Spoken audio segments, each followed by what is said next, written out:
네, 그 다음 다섯 번째 주제는 최근 고용에 대한 얘기예요. 그러니까 어떻게 흘러가는 것이 과연 좋은 것인가에 대한 이야기인데, 미국의 고용은 너무 뜨겁지도 너무 차갑지도 않아야 된다라는 거를 이야기를 드리고 싶습니다. 그게 뭐냐 하면은 너무 뜨겁잖아요. 그러면은 인플레 걱정을 하겠죠. 또 근데 너무 차가우면 침체 이야기를 또 우리가 걱정을 하게 되겠죠. 그래서 너무 뜨겁지도 너무 차갑지도 않은 상황으로 가야 된다라는 거고, 구체적으로 이거를 보게 되면 파월 의장이 한번 얘기한 게 있죠. 딴 게 다 괜찮은데 혹시 임금 상승이면 뚝 떨어질 수도 있지 않을까요? 라는 얘기를 한 바가 있죠. 이게 무슨 꿈 같은 이야기라고 생각할 수 있어요. 뭐냐 하면 실업은 증가를 거의 안 하고, 그 다음에 월간 고용 순증은 꾸준하고, 근데 임금 상승률만 뚝뚝뚝뚝 떨어져 내려주는 거죠. 그러면 침체는 가지 않는데, 근데 임금 상승률만 뚝뚝뚝 떨어져 내려와 준다라고 하게 되면 그러면은 오케이라는 거죠. 오, 인플레는 잡히겠어. 이게 이제 좀 노동시장이 지금 미국이 독특해가지고 이런 이야기가 나오는 거다라고 말씀을 드릴 수가 있을 것 같아요. 파월이 여기에 대해 갖고 가능성을 얘기를 했고, 골드만에서도 이 가능성에 대해 갖고서 이야기를 했죠. 이게 뭐냐 하면 옛날 같으면 이제 실업자 2명당 일자리가 하나가 있었어요. 그러니까 실업자끼리 경쟁을 펼쳤던. 근데 지금은 실업자 1명당 일자리가 2개가 있어요. 그래서 실업자들이 골라서 가는 그런 상황인 거죠. 그러니까 임금 상승률이 굉장히 높게 나올 수가 있는 거죠. 자, 그러면 과거에는 어떻게 했을까? 어떤 일이 발생했을까? 그런 이제 경제가 이렇게 다운턴에 들어가게 되면 당연히 기업 입장에서는 구인 숫자를 많이 또 줄이겠죠. 그 다음에 실직도 많이 증가를 하겠죠. 그게 구인이 약 한 200만 개씩 줄어들었고요. 그 다음에 실업이 약 한 3에서 500만 개 정도 과거에 이제 회색 쪽이 그 침체 구간인데, 이때 당시에는 이제 실업이 막 이렇게 증가하는 모습들이 나왔었습니다. 그러면 요거를 합쳐놓고 보면 한 500에서 700만 개 정도가 이렇게 뭐랄까요, 줄어들게 되더라. 일자리 쪽에서 영향을 받더라. 뭐 우리가 이렇게 볼 수가 있습니다.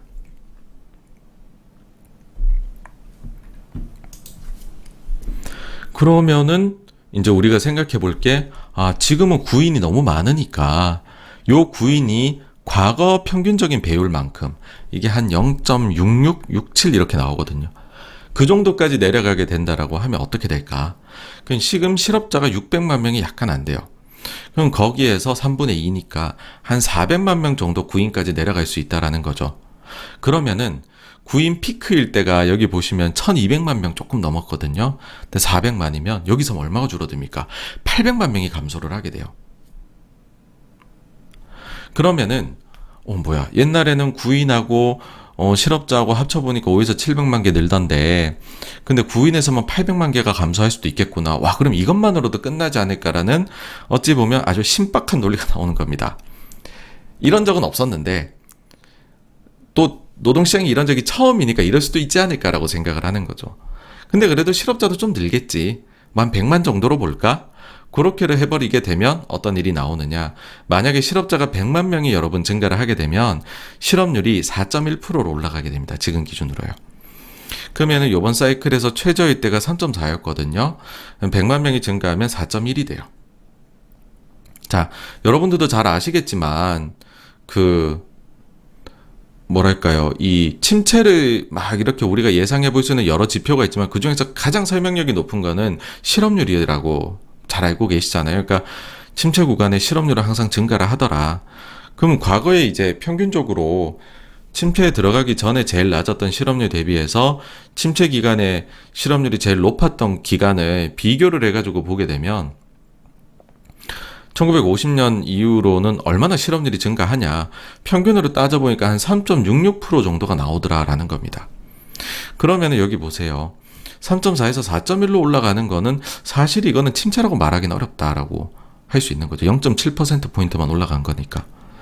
과거에 제일 적게 올라갔을 때에도 1% 후반은 올라갔었으니까, 그러면은 이런 생각을 해볼 수 있습니다. 실업자가 한 1.7, 2.8까지 올라가려면 한 250만은 실업이 늘어야 되거든요, 지금보다. 그러면은 250만 정도까지 실업이 증가를 해도 우리가 얕은 침체 정도다라고는 얘기할 수 있겠다. 그러니까 깊은 침체는 아니라고. 다행인 거죠. 그렇게 되면. 근데 이걸 가지고 또 침체하고 전혀 상관이 없다라고 얘기하기도 어려운 거는 뭐냐 하면 최저 그 사이클에서 실업률 대비해서 침체에 들어갈 때 실업률, 침체로 이제 MBER에서 나중에 판단을 내려주잖아요. 그때 실업률하고 비교를 하면 평균적으로 최저점 대비 0.52 정도 올라가면 침체라고 얘기가 됐대요. 그러면 0.7이 올라가면 이것도 침체에 들어가긴 하거든요. 그죠? 그래서 지금까지 경로는 그래요. 지금까지 경로는 운 좋은 침체를 피해가고 아니면 얕은 침체라는 거죠. 아직까지는 그 수준에 있다라는 겁니다. 그래서 현재까지는 어떻게 됐느냐. 구인 감소가 210만이 나타났어요. 실업의 증가는 15만 명만 나타났습니다. 그래서 요걸 봤었을 때에는 말도 안 되는 가정이었지만 파월의 희망대로 가고 있습니다. 그럼 이제 구인에 대해 좀 더 알아볼게요. 구인이 진짜 중요한 데이터냐라고 했었을 때 구인하고 근원 CPI를 이렇게 해보면은 이게 좀 관련이 있거든요. 그러니까는 구인 데이터가 근원 CPI를 선행하는 그런 모습을 보입니다. 그래서 보시게 되면 지금 구인이 이렇게 떨어져 내려가 준다라고 하면 드디어 근원 CPI라는 게 사실은 주거비하고 서비스 CPI잖아요. 그러니까 서비스 CPI가 그만큼 노동시장에 영향을 받는다라는 것이고, 그래서 이제 이게 좀 떨어질 수 있겠다. 드디어 희망을 가져볼 수 있는 거죠. 근데 지금 보면 구인이 더 빠질 개연성도 있다라는 거예요. 그러니까 이거는 무슨 얘기냐면 여기에서도 사실 이제 그 구인이라는 데이터가 좀 늦게 나와요. 그러니까 이 시차가 조금 있고, 그래서 이것보다 민간에서 얘기하는 것들이 조금 더 빨리 나오고, 그것들이 좀 설명력이 있거든요. 좀 선행성이 그럼 있게 되는 거죠. 그래서 보게 되면은 민간에서 나오는 데이터들은 지금도 빠르게 구인이 내려갈 것으로 보고 있다라는 거고, 그러면 구인 데이터는 좀 더 내려가지 않을까? 그러면은 이 부분도 내려가지 않을까? 그리고 실업만 좀 적당히 별로 안 증가해 준다라고 하면은 아직까진 괜찮다. 그렇게로 봅니다. 그리고 정말 운이 좋다면 희망대로도 이번 사이클이 흘러가고 끝나버릴 수도 있겠다로 지금까지는 보입니다. 그러면 매월 일어나는 고용의 순증이라는 거 있잖아요. 여기에 대해 가지고서는 도대체 얼마가 좋냐는 거죠. 뭐 20몇만이 예상치인데 그보다 높고 낮고 단순히 그것만 볼 거냐, 아니면 ADP는 14만 5천 나왔는데 그럼 좀 차이가 나는데 어떻게 봐야 되냐, 침체에 대해 우리가 벌써 얘기를 해야 되냐 등등등등이 있는데, 고용 순증에 대해 가지고서는 이미 예전에 얘기를 했던 게 있어요. 얘기를 했던 게 뭐냐 하면, 연준의 기본적인 책무는 두 가지잖아요.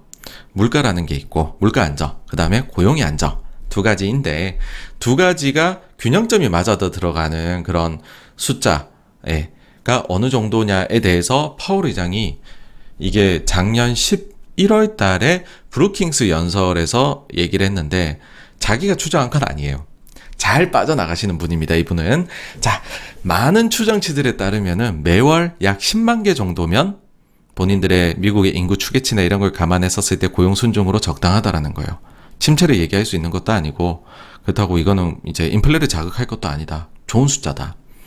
바이든 대통령은 뭐라 그랬냐면 22년 5월 달에 월스트리트저널 기고문에다가요, 일자리 창출이 현재 수준의 50만 개에서 15만 개에 가까운 수준으로 이동을 하게 된다면 이는 우리가 회복의 다음 단계로 성공적으로 진입하고 있다는 신호가 될 것입니다 라고 얘기해서 15만 개라는 가이드라인을 줬습니다.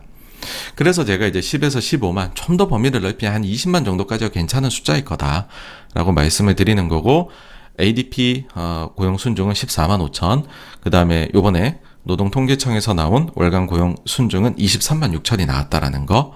네, 그래서 여기서 좀 더 떨어져도 괜찮은 숫자다. 그러니까 요거를 기준으로 여러분들이 생각하시면 어떨까 싶네요. 그러면 이번 고용 발표에 대해서 ADP 측에서 뭐라고 평을 했느냐 하면요, 노동시장이 소비자 수요 감소 및 대출 비용 증가에 따라 균형을 찾기 시작했다라고 평을 했습니다. 네. 균형이란 단어죠. 네. 임금 증가율은 그러면 실제로 어떻게 되고 있냐라고 하면 둔화가 나타나고 있습니다. 그러니까 ADP에서 발표되는 게 며칠 빠르잖아요. 그러니까 이걸 가지고서 사실 월간 고용 보고서 거 분위기를 미리 알 수 있는데, 이번에 보시게 되면 이직자 기준으로 전에 대비해서 좀 내려왔죠. 계속 근무하고 있는 사람 기준으로도 좀 빠르게 내려왔습니다. 그래서 임금 증가율의 둔화가 실제로 보이고 있다. 여기에 대해서 ADP 측이 3월 임금 데이터가 경제 둔화 신호 중 하나이다. 고용주들이 1년 동안의 강력한 고용시장에서 물러나고 있으며 임금 인상률이 조금씩 줄어들고 있다. 그래서 임금 인상 폭이 좀 줄어들고 있는 게 실제로도 느껴지고 있나 봅니다. 그러면 노동통계청에서는 어떻게 보고 있느냐? 라고 해보게 되면은, 이제 우리 평균 시간당 임금 있잖아요. 그 숫자 데이터도 요거를 보시게 되면은 좀 내려오고 있고, 그 다음에, 이제 근무 시간하고 합쳐갖고서 주간 평균 임금을 보게 돼도 요게 이렇게 내려오고 있어서 뭐, 어쨌든 괜찮다. 요런 그림으로만 나와주면 연준 입장에서 뭐 땡큐죠. 그죠? 앞서도 말씀드렸지만 요게 이제 평균 주당 근무 시간인데요. 이게 좀 노동시장이 뜨거움이 줄어들게 되면 이런 식으로 나타나게 이게 내려간다 그러더라고요. 근데 이게 좀 잘 내려가서 일단 과거한 평균 정도 수준이다라고 보시면 될 것 같아요. 네. 또만 너무 떨어지면 침체 얘기할 거니까 요것도 적당한 숫자에서 그냥 잘 나왔으면 좋겠습니다. 그래서 최근 3개월치를 연율화를 해버리면 이제는 뭐 3% 내외 정도로밖에는 임금 증가율이 안 나오고 있다. 예, 그래서 이렇게 되면은 서비스적 물가도 다행히 잡히게 되겠죠. 그리고 노동자들끼리 경쟁이 증가를 해야지 임금 증가율이 떨어질 수 있는데 경제활동 참가율이 최근에 좀 올라가고 있어서 다행이라는 거죠. 네. 종합적으로 평을 해보면 구인이 예상보다 낮게 나왔고 월간 고용 순증이 범위 안에 들어갔거나 약간 더 높고 임금 증가율 떨어져 내려오고 있고 경제활동 참가율 다행히 올라가고 있고 평균 주당 근무 시간 다행히 줄어들고 있고 근데 실업은 안정적이고 아마 그래서 이번 주 보고 제가 느낀 게 연준한테 적어내보라 라고 했으면 아마 이런 숫자를 적어내지 않았을까. 그래서 이 정도가 나오면 사실은 금융 안정을 좀 핑계 삼아서 금리를 올리지 않아도 되는 숫자이잖아요. 제일 걱정했던 게 서비스 물가잖아요. 그런 거지 않냐라고 생각을 합니다. 네. 그래서 여기까지가요. 최근 고용에 대한 부분이었고요. 다음으로 넘어가 보도록 하겠습니다.